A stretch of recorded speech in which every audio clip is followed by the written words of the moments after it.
Taliansky klenot, mesto Treviso. Treviso, ktoré sa nachádza v severnej časti Talianska v regióne Benátsko, Veneto, je často prehliadanou perlou medzi slávnejšími susedmi, ako sú Benátky a Verona. Napriek svojej menšej známosti má Treviso bohatú históriu, fascinujúcu architektúru a jedinečnú atmosféru, ktorá ho robí ideálnym miestom pre tých, ktorí hľadajú autentický taliansky zážitok bez davov turistov. Treviso je často prezývané mesto vody, a nie je to len tak pre nič za nič. Cez jeho historické centrum pretekajú rieky, ktoré vytvárajú malebné kanály a zákutia. Domy a paláce lemujúce brehy riek sú často zdobené freskami, ktoré odrážajú sa vo vode a dodávajú mestu jedinečný romantický nádych. Jedným z najkrajších a najfotogenickejších miest je Isola della Pescheria, čiže rybársky ostrov, kde sa konajú rybie trhy. Toto miesto je obľúbené nielen medzi miestnymi, ale aj turistami, ktorí obdivujú typickú taliansku atmosféru a čerstvé morské plody. Ak sa zaujímate o umenie, Treviso vás rozhodne nesklame. Historické centrum je plné múzeí, galérií a kostolov. Kostol San Francesco je domovom hrobky syna slávneho básnika Danteho Alighieriho a céry Francesca Petrarchu, čo svedčí o kultúrnom význame mesta. Múzeum Santa Caterina s unikátnymi freskami a rozsiahlymi zbierkami umenia je ďalším miestom, ktoré si nenechajte ujsť.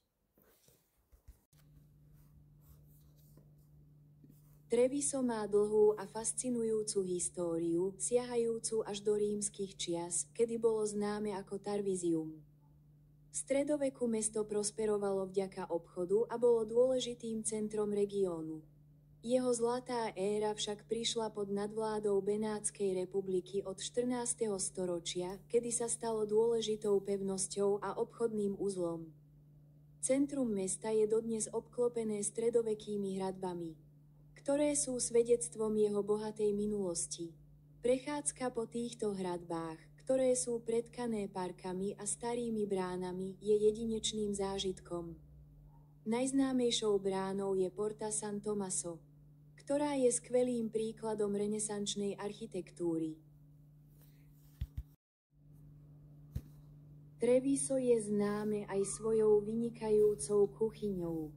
Mesto je kolískou slávneho dezertu tiramisu, hoci sa o to vedú spory.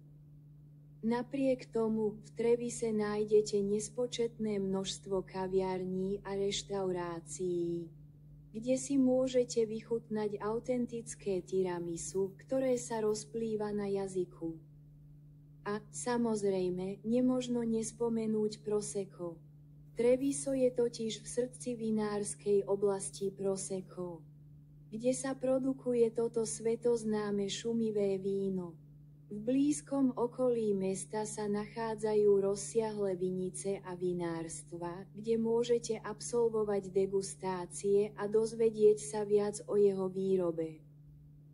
Pre milovníkov vína je Treviso skvelou východiskovou základňou pre objavovanie Strada del Prosecco, teda vínnej cesty Prosecca.